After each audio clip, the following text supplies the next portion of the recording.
Let's talk about Rell. Rell is our newest tank support, and in fact, besides Set, who wasn't designed as a support, she's the only tank support released in the last 5 years, so her release is very exciting to me.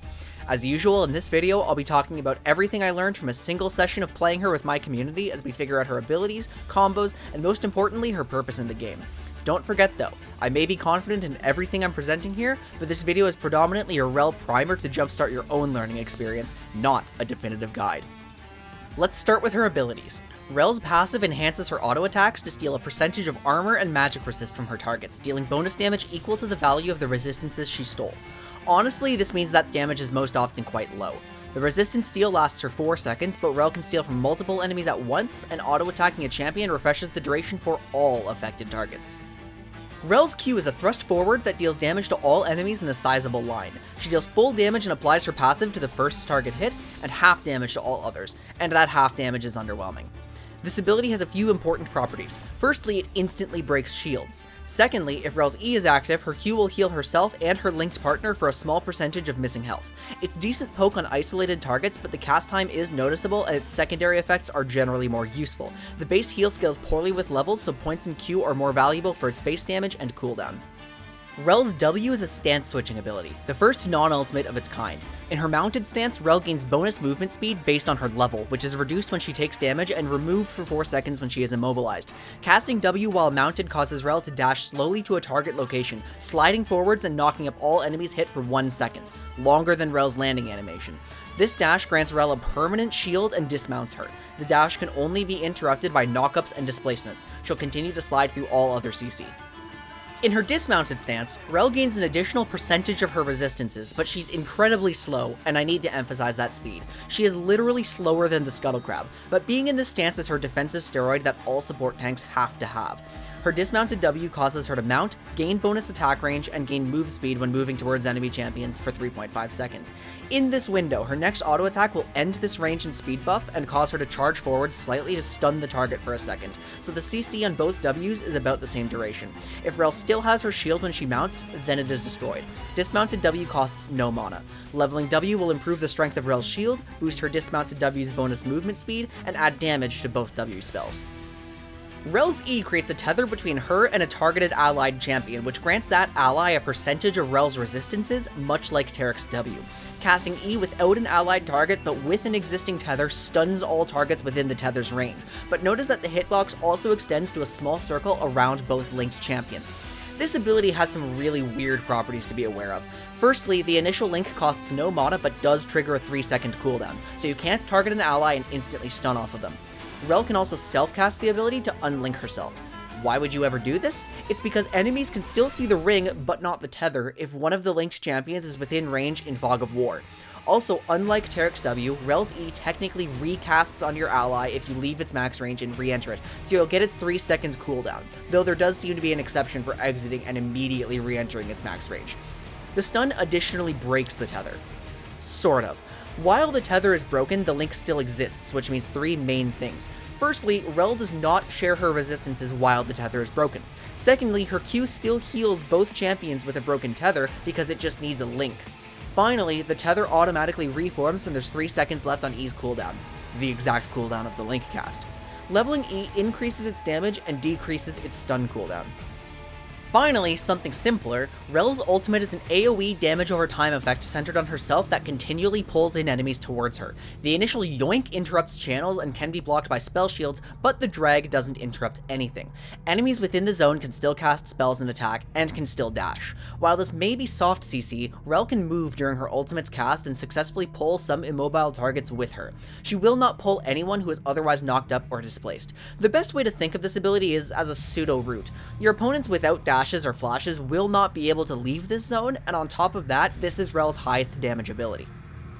I want to take a moment to discuss Rell's leveling order because I believe that I spent many games leveling her incorrectly. First, you have to understand that Rell is by far the least damaging champion Riot has released since I started playing in Season 6. Her AP ratios are low, her base damages are low, she's not designed to do any damage. With that in mind, I don't believe there's much value in maxing Q. My argument against Q is that the heal is the most important part of the ability, and that heal doesn't scale well with ranks. You would want to level Q for the cooldown only, and I think in most cases you get enough of that cooldown from ability haste. So I maxed E first to give her all-in some more damage, then W to bolster her teamfight survivability. Having both at level 2 gives her better lane presence. Mounted W does about the same damage as E at all ranks, and I think we should investigate maxing W first just for the shield strength, because that may end up making her most effective in lane. If I'm wrong at all about Q, then I anticipate 3 early points in select matchups where you can poke champions who aren't in their wave. So let's talk combos. Nothing long and fancy here, just simple and effective. Mounted W into E is your bread and butter engage. The slide puts you right behind a target for a free follow-up stun, but delay the E cast for a moment after landing to maximize your CC. Or, since you can cast E at any point during your abilities, you can distribute your CC by casting E during the jump.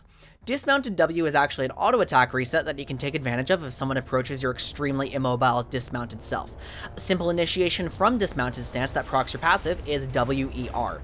If we're trying to dump our entire kit for some initiation and lockdown, then you can try WQE auto-attack R. You don't have time to auto-attack after the first W, so the Q is to apply passive. Be very deliberate with your E cast, because your cursor will be close to Rell and you don't want to accidentally unbind. This is very easy to do if you're not thinking about it.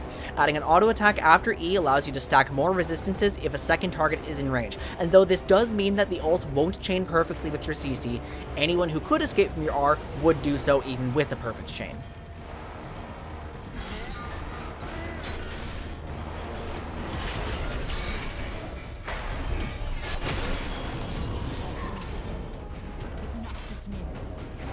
So you may be noticing that I'm emphasizing one point above all.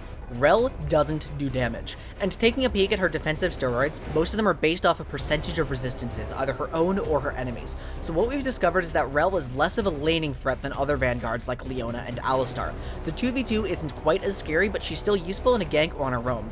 She's not a great tower diver early, as she's forced to commit either without her shield or while being so slow that she can't avoid taking several tower shots. Instead, Rell shines in the mid game after herself and her enemies have picked up more items.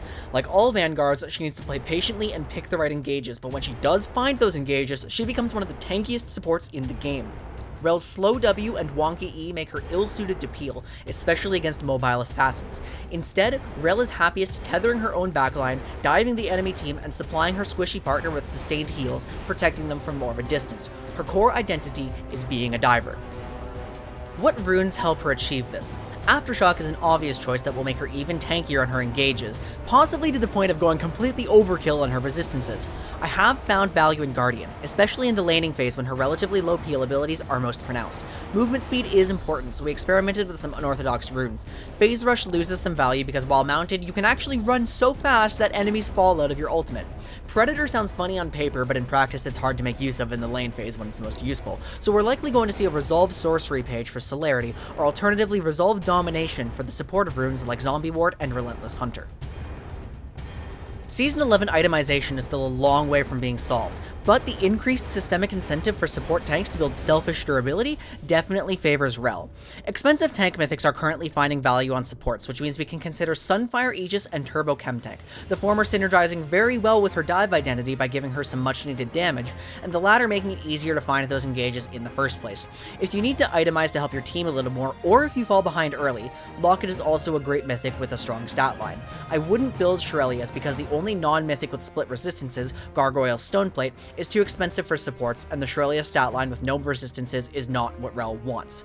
Zeke's has a lovely stat line and cost for supports, and I think is your generalist second item. Rell values movement speed, so mobility boots or swifties are very useful, as are Dead Man's Plate and Force of Nature, despite being at the upper end of what a support is willing to spend. Of course, don't rule out the tank boots. I'm not sure that Rell would ever want to opt into non-tank support items, but I won't rule them out entirely. As a rule of thumb, any legendary tank item that costs less than 3,000 gold is theoretically viable in the right situation.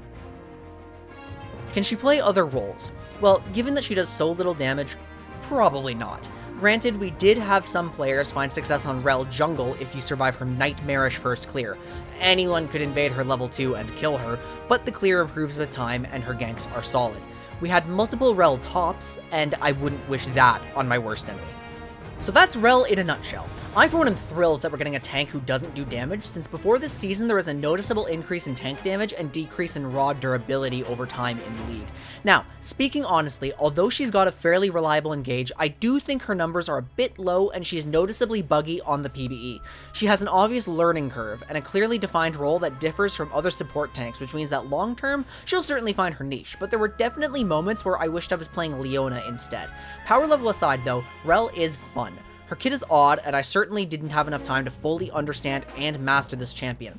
Please experiment and report back with anything you discover about Rell. Don't forget to like the video and subscribe for our experiments with future champions alongside other content, and I hope I was able to help you charge headfirst into the enemy team on the Rift when Rell releases.